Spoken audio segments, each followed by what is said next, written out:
Sebenarnya banyak anak-anak muda itu punya kerinduan untuk berkumpul. Tetapi untuk menjawab kerinduan tempat untuk berkumpul itu kan tidak ada. Bahwa pusat kepemudaan itu penting untuk dikhususkan kita.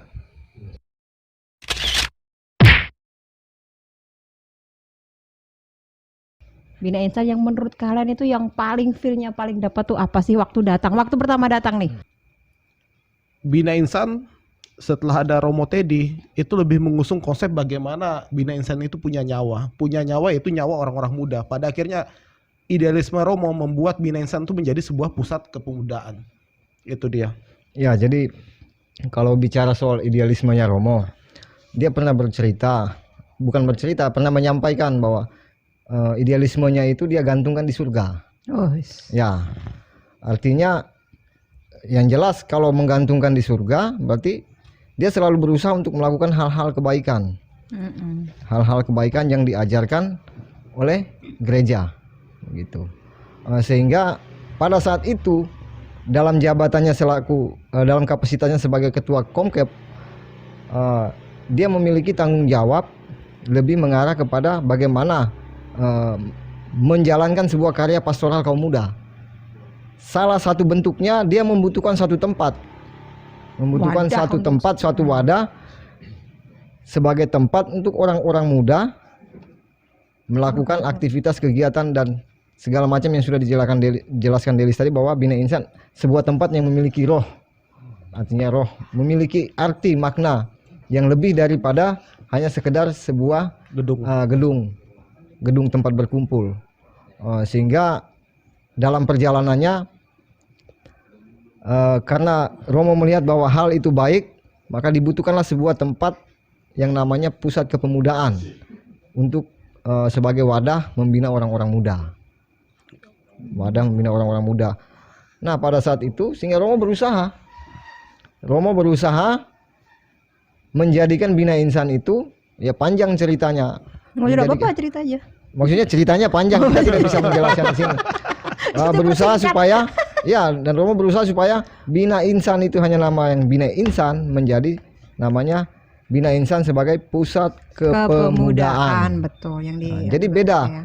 Bina Insan tanpa pusat kepemudaan sebagai gedung beda dengan Bina Insan sebagai pusat kepemudaan, itu berbeda. Gitu. Ini berarti Romo upayanya berat sekali ya untuk mewujudkan itu ya, dengan segala fasilitasnya itu. Yang kita rasakan, yang kita alami, kita jalani bersama Romo memang berat perjuangannya untuk menjadikan, karena kalau bicara soal pusat kepemudaan hanya 2 mungkin tempatnya yang ada di Indonesia. Waktu itu, tidak tahu sekarang. Waktu itu hanya 1 di Wisma Salam, itu di Kuskupan Agung Semarang. Saat Romo menjadikan Bina Insan sebagai pusat kepemudaan, ya jadilah 2. Itu yang kita tahu pada saat itu. Berarti sebenarnya termasuk bagus ya Bina Insan, terkenal ya?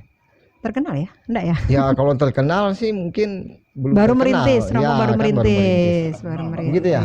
Ya gitu. Ya, gitu. Tapi gini, sebenarnya yang upaya yang sebenarnya tadi kita di awal kita ngomong soal rohnya Bina Insan, bahwa jangan sampai Bina Insan itu menjadi sebuah fasilitas aja yang untuk orang berkumpul. Jadi sebenarnya upaya yang dibangunkan, yang sebenarnya dilakukan Romo untuk membangun pusat kepemudaan yang awal itu bagaimana mengumpulkan anak muda.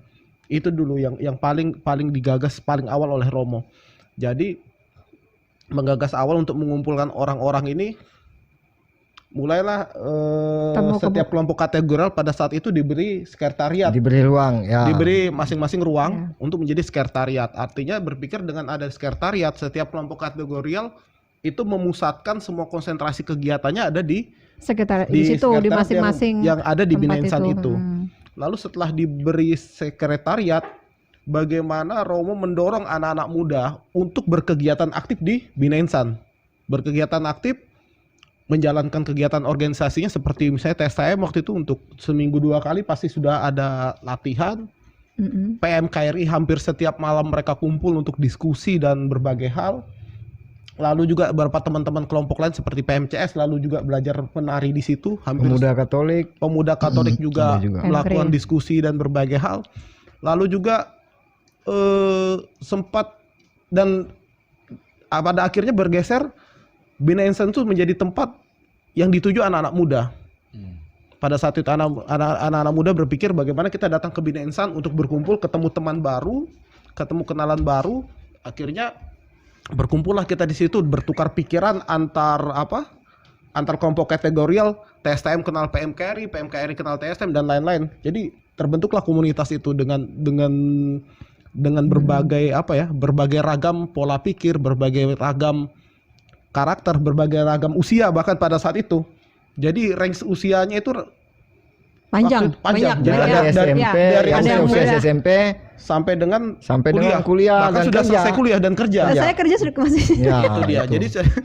Jadi tempat itu betul-betul menjadi sebuah tempat berkumpul pada akhirnya. Yang awalnya mungkin dilihat banyak orang itu hanya tempat berkumpul, tetapi sebenarnya itulah tujuan Romo untuk menghidupkan Bina Insan itu. Tidak mungkin gedung itu kan hidup kalau tidak ada penghuni. Ya, sehingga pada akhirnya ya intensitas berkumpul tuh hampir menjadi setiap malam. Hampir setiap malam anak-anak muda datang berkumpul ke situ, bertemu dengan teman-teman Dan inceran ya. Ya, jadi itu sebenarnya konsep Ayo awal ngaku. Romo, perjuangan awal Romo yang sebenarnya titik berat itu ada pada saat mengumpulkan anak-anak ini untuk datang ke Bina Insan. Padahal waktu itu juga tempat-tempat pilihan kumpul juga banyak kok, tempat-tempat lain ya. Nanti dan pada akhirnya Romo mensupport dengan berbagai fasilitas fasilitas olahraga, musik, minat bakat yang lain lain itu disediakan di situ. Musik tuh berarti dalam bentuk Studio. Oh, bagus. Ada sekali, itu. studio. Kemudian fasilitas olahraga ya, yang saya lihat waktu di sana itu. Ya, jadi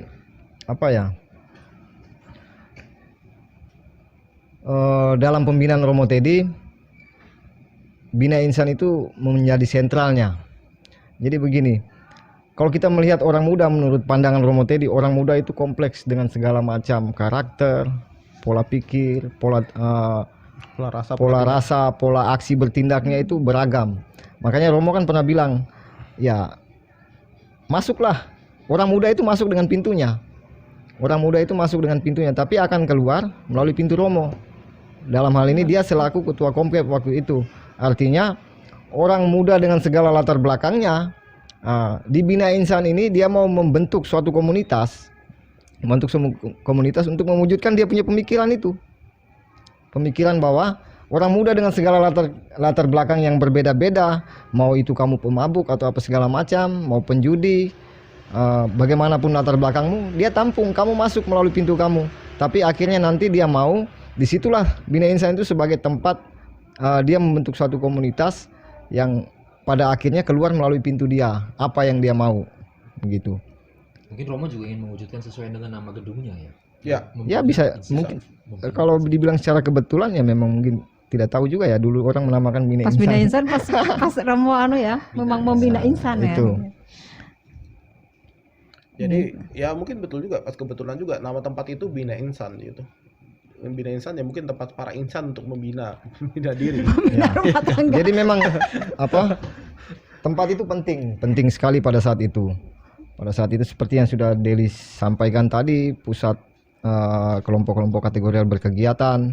Selain itu juga di tempat itu jugalah Romo membuat konsep dan mewujudkan dalam karya pastoralnya. Dalam hal ini karya pastoral kaum muda.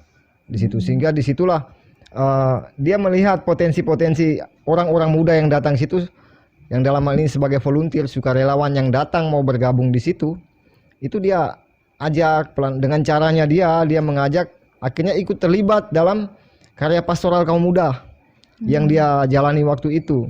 Ya waktu itu ya termasuk salah satunya saya dan Delis, salah duanya Delis. Salah terus dia. Ya jadi Ya, sebenarnya itu. ya kita waktu itu kan pada akhirnya jadi volunteer untuk kayak pastoral. Contoh sederhana kan seperti misalnya Romo ada pelayanan misa ke lingkungan atau kemana, itu pasti kita dibawa untuk jadi asisten bawa tas sebenarnya. Bawa tas dan perabot alat misa, alat misa, bukan perabot alat misa pada saat tujuannya supaya tertarik supaya masuk seminari. Ya, mungkin. tapi sebenarnya dari hal sederhana itu yang mau dicapai dari Romo, bahwa menumbuhkan benih panggilan. Iya. Dan beberapa teman-teman juga sih Terpanggil ya, emang ya. Ya syukurlah sekarang terpanggil. Ada 2 ya? Romo Pastor Dale dengan Pastor Pastor Gun. Kalau Pastor Gun ya pada masa-masa awal lah tahun 2002 2003 kalau tidak salah. Lalu Pastor Gun, Dale. Pastor Dale. Ya. Ya. Tapi saya pernah dengar itu fasilitas-fasilitas di situ, ada gedung serbaguna itu ya, itu digratiskan sama Romo ya. Padahal itu kan salah satu aset Dana. Kalau untuk kegiatan orang muda, tapi kalau misalnya kepentingan di luar itu, misalnya memang umat atau orang di luar dari dengan apa namanya acara-acara untuk acara kepentingan pribadi, itu biasanya disewakan. Gitu. Tapi kalau untuk acara Kalau kemudaan, untuk orang muda ya pasti. berarti Mang Romo tuh Ya, yang namanya Bina Insan Pusat Kepemudaan, kalau ada acara orang muda ya harus gratis gitu. harus gratis gitu ya. Cuman selesai bersihkan. Iyalah. Ya kalian yang bersihkan. Iya. Kalian yang bersihkan. Iya. Oke. Jadi sebenarnya ada satu lagi yang mungkin sempat kita lupa, itu bagaimana dulu perjuangan kita bangun kapel. Oh ya. Ya, jadi saya pernah juga masuk jadi kapel ada tuh, ya.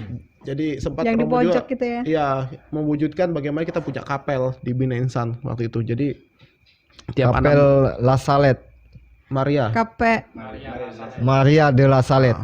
Itu. Jadi perjuangan cukup panjang untuk membangun sebuah kapel waktu itu. Waktu kapel nggak gede lah, kecil aja. Ya kecil. Kita kan waktu itu dipimpin oleh Pak Theo. Pak Theo Ya, waktu itu. untuk Oh, Pak Theo ya, Pak Theo. ya. Untuk kepala proyek waktu itu. Kepala proyek Pimpronya. Jadi dari mencari dana sampai mengerjakan, ya kita juga banyak terlibat mengerjakan. Maksudnya bukan waktu kita jadi tukang, enggak, tapi lebih kepada penghancuran bangunan lamanya, pembersihannya kita.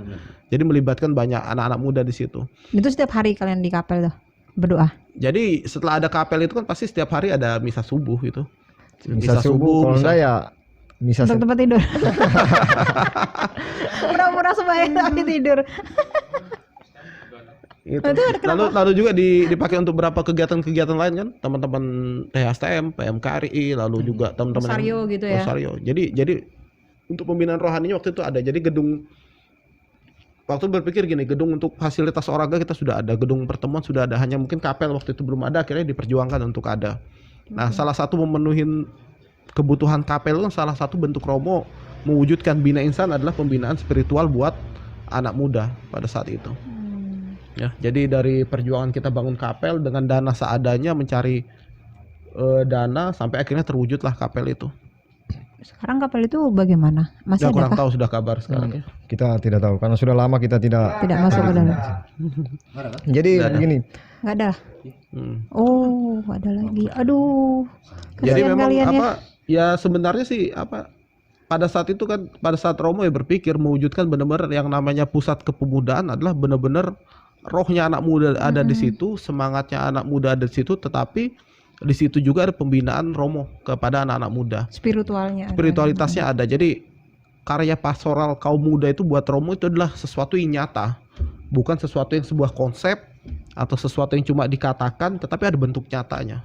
Salah satu bentuk nyatanya adalah pusat kepemudaan di mana anak-anak muda itu ada berkumpul, ada tempat, ada wadah, anak muda ada di dalam situ. Ya itu sebenarnya konsep berpikir Romo pada saat itu yang benar-benar kenapa buat kita orang-orang yang pernah ada di era itu, Bina Insan itu menjadi sesuatu yang spesial, menjadi sesuatu yang penting untuk diperjuangkan, dan harapannya Bina Insan itu sebenarnya walaupun sekarang selamanya gitu kan ya. Mungkin sudah ada dialih fungsikan, mungkin itu bisa diwujudkan kembali dengan konsep yang sama, bahwa pusat kepemudaan itu penting untuk di keuskupan kita. Samarinda jadi memang benar. Romo dalam kesehariannya dia selalu terkadang dia selalu mengingatkan bahwa dalam pembinaan karya pastoral, dalam karya pastoral kaum muda, salah satu yang penting itu adalah ada tempat wadah untuk mengumpulkan orang-orang muda, yaitu pusat kepemudaan. Sehingga dia merasa bahwa dan terus berjuang supaya tempat itu ada dan terus tetap ada walaupun dia tidak berada lagi di situ. Karena dia ini benar yang Delis katakan tadi. Saya sendiri yang mengalaminya. Saya sendiri yang mengalami karena Romo waktu itu tahun 2005 kalau tidak salah dia terpilih menjadi provinsial MSF, sehingga Romo harus pergi ke Banjar. Ya, Romo harus pergi ke Banjar ya karena menjabat tugas itu. Dia panggil dan dia menyampaikan bahwa dia boleh pergi, tapi yang dia mau pusat kepemudaan itu harus tetap dijaga, harus tetap ada. Bina Insan itu ya. Ya, artinya setelah dia pergi berganti berganti ketua Komkep, kita tetap memperjuangkan supaya tempat seperti Bina Insan itu harus tetap ada. Maksudnya pusat kepemudaannya. Dalam hal ini ya siapa-siapa yang mempertahankan dan melanjutkan segala karya pastoral kaum muda melalui pusat kepemudaan. Ya kebetulan waktu itu kan Romo membentuk pengurus Komkep. Ya pengurus-pengurus Komkep itulah yang menjaga agar itu tetap ada, yang sudah diperjuangkan oleh Romo, oleh Romo Teddy. Sehingga walaupun berganti ketua Komkep, apa yang sudah dia rintis dan yang sudah dijalani itu harus tetap ada. Itu pesannya. Sehingga pada saat itu kebetulan kami juga beliau mungkin melihat kami yang awalnya hanya ngumpul-ngumpul, kemudian kami dilibatkan, hanya sukarelawan yang datang ngumpul, apa yang bisa dibantu, akhirnya melibatkan kami dalam kepengurusan. Artinya terlibat aktif dalam karya pastoral kaum muda, masuk dalam pengurus Komkep.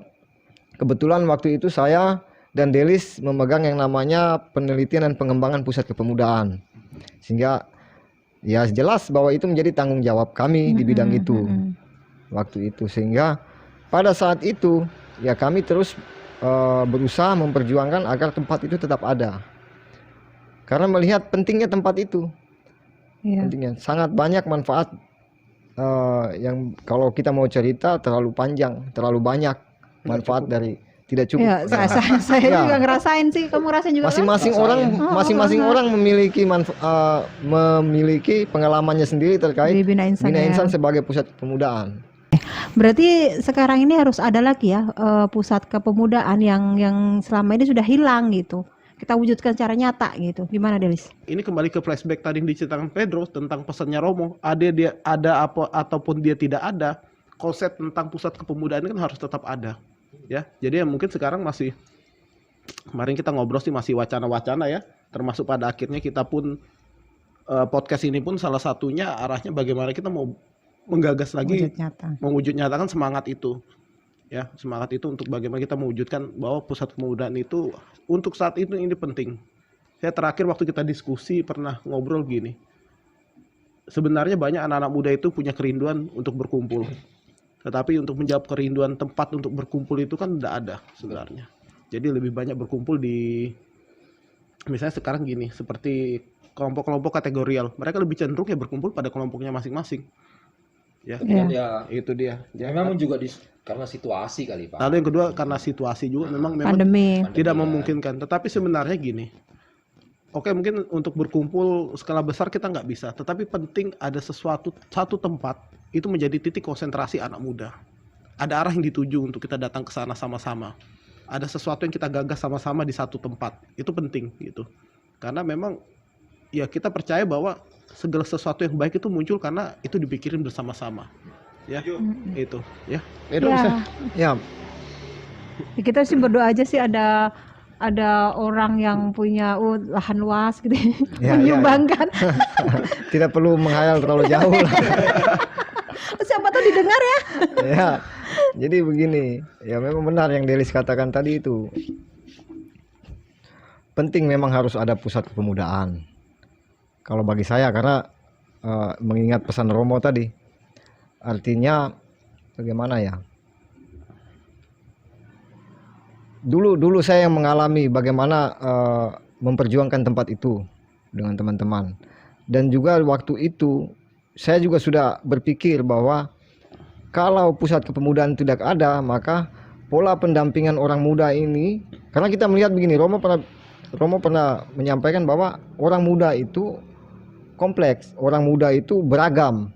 Dari usia 13 tahun sampai 35 tahun itu ranknya sangat panjang. Butuh suatu tempat wadah untuk mengumpulkan orang-orang muda dengan berbagai latar belakang usia, pemikiran. Itu butuh suatu tempat. Jadi kita tidak hanya membuat sebuah diktat terus membagikan terus mendampingi orang muda dengan sebuah modul yang sudah Bubar kita dong tidak ya. hanya seperti itu. Jadi memang harus ada suatu tempat di mana kita pelan-pelan menggiring orang muda. Ada daya tariknya gitu Ya, ya. ada daya tariknya. Kalaupun ada itu yang disampaikan sama Pak Pedro pasti waktunya juga nggak terlalu panjang loh, Pak. Ya, dan itu yang sampai sekarang saya dan teman-teman X dalam tanda kutip X kru Bina Insan itu masih Memikirkan konsep. ya, artinya kita sampai sejauh ini walaupun belum terrealisasi tapi kita masih punya keinginan untuk mewujudkan lagi tempat seperti itu. Setuju. Masih punya. Saya punya pengalaman pribadi kalau boleh saya katakan punya pengalaman pribadi bersama Vincent, bersama Sandi, Sen Jemali. Vincent Peyang. Valentino, Oh, Vincent seseorang. Iya, iya. bisa seseorang. Valentino. Vincent seseorang. Ya waktu itu kita pernah menjalani sebuah usaha yang ternyata usahanya tidak jalan-jalan. Jangan juga dibahas, Bapak. Enggak, maksudnya kita melihat kita ini sebagai apa ya? Di mana saat itu kita sepakat untuk bagi hasil 10% itu untuk komisi untuk- kepemudaan. ya. Ya maksudnya itu supaya bisa mewujudkan ya paling tidak ada tempat kecil di mana kita bisa berkumpul, Dikumpulkan. membangun kembali sebuah pusat kepemudaan itu. Jadi kita bicara pusat kepemudaan itu adalah kalau dalam karya pastoral orang muda menurut Romo Teddy itu kan masuk karya gereja ya. Artinya bicara soal gereja, kalau bagi Romo bicara soal gereja itu tidak hanya hierarki, tapi juga umat. Ya, kita sebagai orang-orang muda itu juga gereja. Maka jangan pernah kita berpikir apa yang kita beri, apa yang gereja hierarki berikan kepada kita, tapi kita juga harus berpikir apa yang bisa kita berikan untuk gereja ini. Jadi jangan saling menunggu, jangan saling berharap, tapi ya itu mengikuti semangat Romo, kita lakukan apa yang bisa kita lakukan. Ya sudah, ayo kita bikin usaha sama begitu. 1, 2, 3, 4, 5, 6, 7 Artinya orang. semangat pusat kepemudaan itu tetap sampai saat ini ya tetap ada lah dalam diri kita. Tinggal tunggu waktunya kapan. Kalau Tuhan memberikan jalan, ya kita realisasikan. Bakal Betul. menarik Begitu. ini karena pasti akan harus menghadirkan beberapa orang lagi. Iya, untuk Bukan jadi cuma donatur, kita, iya. Bukan hanya donatur, tapi pencetus-pencetus. Wah, is. Bukan hanya dari kru Bina Insan aja dong ya, ex Bina Insan kan. Ya siapa tahu ya seperti yang Mbak Heti katakan tadi, ada yang punya tanah yang luas bisa ya pelan-pelan kita bangun. Kan enggak mustahil. Ya kan Tidak kalau menghayal kan mustahil. begitu. Di tangan Masih ada Tuhan. sih, Iya. iya. Bukan menghayal sih, impian. Sepaku pengaja masih bisa sih. Oh, jangan jauh-jauh Dekat juga. ibu kota, dekat ibu kota. Siapa tahu rumahnya Sensi yang di sana bisa jadi kan. Oh, betul kan tengah kota itu. Iya, iya. Oh iya, pas kebetulan sih sampingnya Bina Siwi kan. Oh iya. Ya bagaimana Delis? Ya, jadi yang paling penting sekarang semangat dasar itu ada. Semangat dasar itu ada bukan di kita aja tapi di seluruh anak muda Katolik ya. Semangat dasarnya ada bahwa artinya kita berpikir gini, sekarang yang paling penting adalah bangunan itu adalah menjadi kekuatan kita untuk menjadi komunitas bersama. Itu, bangunan fisiknya itu. Jadi bukan sekedar bagaimana kita bisa punya bangunannya, tetapi tadi yang saya bilang rohnya itu bagaimana yang paling penting. Roh anak muda kita itu bagaimana. Nah, salah satu keprihatinan, kita bicara keprihatinan hari ini, banyak kok anak muda Katolik kita udah kehilangan Jalan. kok dibilang jalan sih jalannya ada. Sebenarnya kehilangan panggilan hidupnya sendiri kita nggak tahu. Panggilan hidup dalam arti gini. Kalau kita anak muda Katolik ya panggilan hidup kita adalah gereja sebenarnya ya. Tapi banyak sudah kita ya udah kehilangan arah itu teman-teman kita. Apalagi di era pandemi ini ya. Karena sebenarnya kita lebih nyaman di tempat lain. Betul. Ya, lebih nyaman ada di tempat lain. Karena kenapa lebih nyaman di tempat lain? Bukan di tempat di rumah kita nggak nyaman, tetapi karena di rumahnya tidak ada yang menyediakan itu. Nah, jadi Dalam ya ya. kalau kita pikir Betul, betul. Anak muda sekarang memang begitu. jadi panggilan hidup kita sendiri kita nggak tahu. Kalau kita panggilan kita sebagai anak muda Katolik, panggilan hidup kita gereja, gitu ujung-ujungnya. Nah, gereja tuh tadi dibilang Pedro, ya gereja adalah diri kita kemana kita menuju itu tadi kan. Jadi banyak anak-anak muda teman-teman kita sekarang, adik-adik kita itu jauh lebih nyaman di tempat yang lain, ya jauh lebih nyaman di tempat yang lain. Nah, kenapa kita tidak menyediakan tempat yang nyaman itu buat mereka? Ya, kembali ke konsep awal Romo tadi, masuk lewat pintunya mereka, ya keluar lewat pintunya Fix. kita. Berarti gitu. kita bikin pusat kepemudaan. Ya, Harapan ke depan. kita juga ada dong, Pak. Kayak Fix aja, jangan harapan lagi. Fix sudah. Yang paling penting sekarang gini, bagaimana kita perlu restu. Yang paling perlu restu apa? Restunya yang pasti dari hierarki. Nah, itu dia. Kita restu dari hierarki, Bapak ya. Artinya semua maksud kita gini, restu dari hierarki bukan cuma hierarki gereja, tetapi semua umat juga merestui niat baik ini. Jadi kita tidak bisa pungkirin bahwa tidak semua orang berpikir ini adalah sesuatu yang baik. Karena mungkin tidak mengalami hal yang pernah kita alamin pada saat itu bersama Romo. Tetapi beberapa atau sebagian besar yang pernah bersama Romo menganggap ini penting. Menganggap ini sesuatu yang perlu kita perjuangkan sampai dengan hari ini.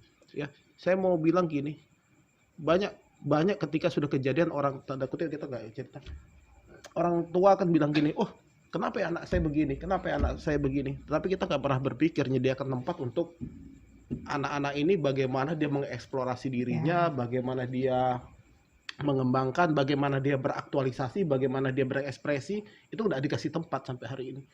Ya, jadi ya ini penting gitu. Kita pikirkan sama-sama. Ya harapan besar kita dari ini ya restu, sebenarnya restu, dukungan dari semua pihak. Ya, mau dukungan apapun, tetapi lebih penting ya bagaimana ini dianggap penting oleh semua. Tapi secara tak kasat mata nih Pak, secara tak kasat mata bahwa teman ya penerus-penerus tadi adik-adik ya, tadi ngomong tentang adik-adik kan, adik-adik itu berkumpul juga pada kakak-kakaknya kan, begitu ya? Apa gimana? Maksudnya adik-adik itu juga berkumpul di tempat kakak-kakaknya, seperti itu ya? Yang saat ini dirasakan. Ya mungkin gini, kalau mereka berkumpul di tempat lain yang baik ya mungkin baik, tetapi kalau mereka berkumpul di tempat yang tidak baik kan itu juga menjadi hal perhatian buat kita. Ya contoh ya sekarang ya apa ya, banyak kita berkumpul itu untuk hal-hal yang sebenarnya tidak ada Main game. Main game ada gunanya baik. Nah, tapi maksudnya gini, Lo main game lo. Enggak salah. janganlah itu maksudnya gini, gitu. kita berkumpul itu menjadi sesuatu kesia-siaan itu. Kesia-siaan maksudnya ya orang hanya berpikir tuh kumpul, yang penting kumpul lah. Gitu loh. Tapi ini beda ketika kita buat sesuatu yang kumpul dikemas dengan sesuatu yang baik, itu kan beda. Gitu. Ya. Itu yang dibikin Romo tadi ya. Ada berapa sih gerakan-gerakan teman-teman sih gereja Bethel nih, kita melihat dari teman-teman gereja Bethel, ada pernah kita lihat, nanti bisa share di YouTube ya. Itu mereka buat komunitas anak pang. Wah, Ya mereka ibadah dengan gaya gereja Bethel yang musiknya ngerok, ngepang, tapi itu penuh dengan pujian dan kemuliaan. Nah, itu yang mereka pakai, bagaimana mereka masuk ke pang dan anak pang itu terpanggil untuk bisa berdoa. Itu luar biasa. Ya. Itu. Sama halnya juga kalau kita mau inspirasi Gus Miftah. Dia pernah ceramah di pub ya. Dia datang ke pub. Ini kan menginspirasi. Tapi buat orang ini kan hal yang nggak benar, tapi buat kita menginspirasi. Ya kan? Jadi ya kalau dokter itu kan datang untuk orang sakit. Bukan kepada orang sehat. Nah, hal-hal seperti inilah yang kita perlu inspirasi. Tapi kita dulu ada juga kok, kita misa kepemudaan, ada misa 17-an, ada misa Valentine ya kan? Gitu. Nah, kenapa itu bisa menjadi mungkin? Karena memang dikumpulkan pada saat itu kan. Waktu itu ada tempatnya. Ada tempat dan berkumpul kan. Jadi begitu ada momen, ada event, semua pada datang ke satu center, datang ke satu tempat kan. Itu dia. Jadi ada tempat yang memang pada akhirnya mendukung pada saat itu. Itu PR kita besar sekali. Ya. Itu dia. Jadi jadi benar itu. Betul. Ya, karena ya Romo sendiri bilang orang muda itu ya mungkin semua juga tahu bahwa orang muda itu adalah masa kini dan masa depan gereja. Orang muda itu kompleks, maka kita benar-benar memikirkan konsep yang tepat dalam hal mendampingi orang muda itu. Ya salah satunya ya penting perlu adanya suatu pusat kepemudaan baik dari tingkat keuskupan sampai ke paroki. Kalau memang konsep itu bisa diakomodir, bisa diwujudkan kan lebih baik.